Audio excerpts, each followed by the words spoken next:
There are several ways to make goat's milk soap. The most common options are either a melt and pour soap or a base of liquid goat's milk or powder. Powder appears to be the most popular choice with many pre-made soap varieties available in store. I prefer to use real goat's milk in my soap recipes, and I'll be sharing how to do that in this recipe today. I've paired this goat's milk soap with Calendula Infused oil to incorporate the wonderful healing properties of calendula. I just want to be upfront and share that I am no expert when it comes to soap making.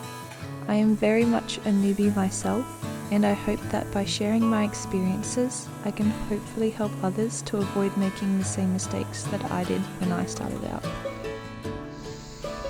Over the past few months, I've been experimenting with making different kinds of soap bars with my partner.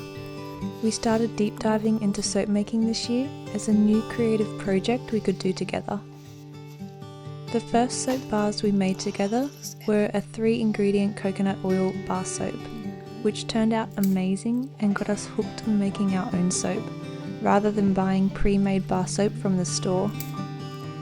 Before making your soap bars, particularly if you're calculating the amount of each ingredient yourself, it can be helpful to use a soap calculator.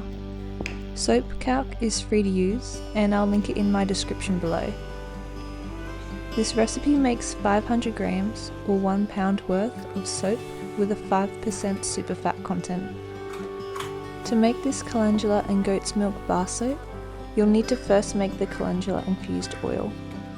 About a month before you plan on making this homemade soap bar recipe, start infusing the olive oil with dried calendula flowers.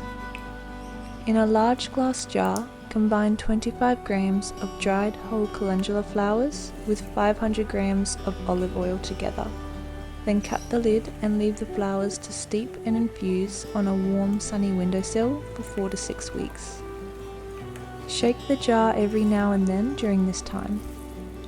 After a month, strain the oil using a cheesecloth or a nut milk bag and compost the flowers.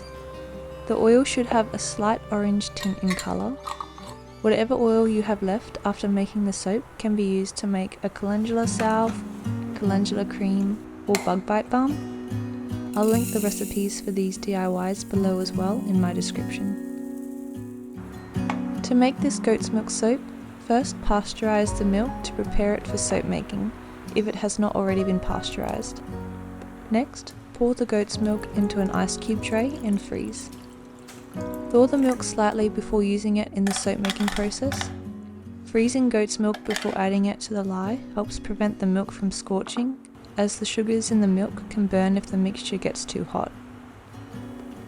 Now, before getting started on making the soap bars, I just wanted to share that the lye is completely neutralized in the soap making process. However, it can be harmful if not handled correctly, so please ensure you read up about the proper handling techniques of lye and what PPE will be needed before proceeding. Prepare your workstation with all that you will need. Wear long sleeves, rubber gloves, eye protection such as goggles, and an apron when handling the lye. Carefully pre-measure the ingredients and have them ready to go before starting. Set yourself up in an area with good ventilation. Next to an open window is really good. Then pour 69.29 grams of the lye mixture, also known as sodium hydroxide, into 95 grams of distilled water and stir with a stainless steel spoon to dissolve the crystals. Avoid breathing in the fumes. Stir the mixture until the lye has completely dissolved, then set the solution aside to cool to 38 degrees Celsius or 100 degrees Fahrenheit. Once the lye mixture has cooled, add 95 grams of the goat's milk ice cubes to the container with the lye. Allow the cubes to melt and the lye mixture to cool to room temperature between 20 to 22 degrees Celsius or 68 to 72 degrees Fahrenheit. While the lye solution is cooling, move on to melting the solid oils. In a large stainless steel pan, heat 125 grams of the refined coconut oil and 75 grams of shea butter on very low heat until the oils just liquefy. Avoid the temptation to turn up the heat. Once melted, take the pan off the heat and pour in the liquid oils, which include 275 grams of Calendula Infused oil and 25 grams of castor oil. Pour the liquid oils against a spoon held just inserted in the hot oils, which will help in reducing air bubbles. Stir well and keep an eye on the temperature of the oils. You want the oils to cool to 32 degrees Celsius or 90 degrees Fahrenheit. When the lye solution has cooled and the oils are at the right temperature, pour the lye mixture into the oils.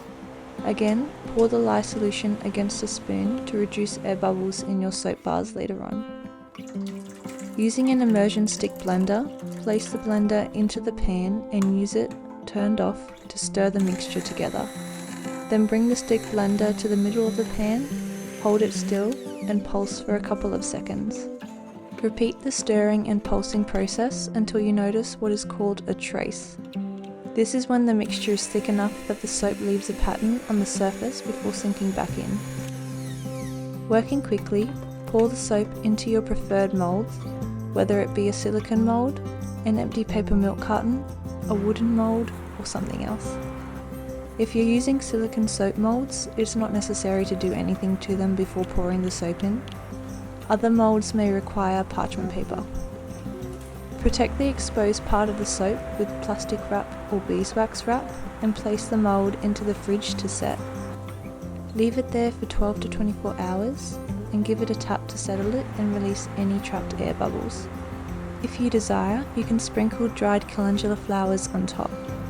Please note that if you live in a warm, humid climate, it is strongly advised not to do this, as any kind of botanicals on or in your soap can go mouldy. The following day, take the soap out of the fridge and leave it inside the mould. Set it someplace on the counter and leave it there for 3 to 4 days to harden up a bit. This soap is very soft when it comes out of the mould and could break or get stuck if you try to cut it too soon. To cut the soap bars, an ordinary kitchen knife will do just fine. You can decide on how thick you would like your soap bars to be.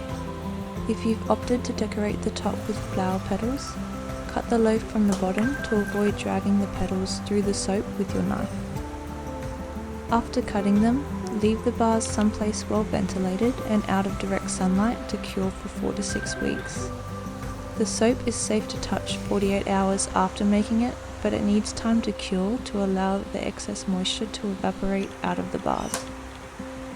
To cure, you can place the soap bars on a bookshelf, metal racks, cardboard boxes, stacked milk crates, or even make towers of soap.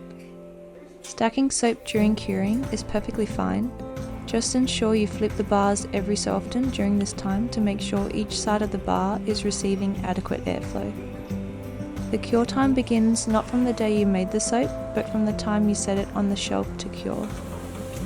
When it comes to cleaning up the equipment, it's best to leave it aside in a safe place to wash the next day, as it won't be as harsh after it sits for a while. This is because the chemicals of the lye could still be present, so it's best to wait. This homemade goat's milk bar soap creates a rich and creamy lather on the skin. These bars are ideal for anyone with sensitive or dry skin. Once made, these bars can last up to 2 years. Just ensure you keep a close eye on them, and if there are any signs of contamination or mould, discontinue use. As the bars contain natural oils, they can go rancid over time. Thank you so much for watching this tutorial on how to make these goat's milk calendula soap bars. I hope you enjoyed it. Please let me know if you tried this recipe out for yourself and what you think. I'd love to know.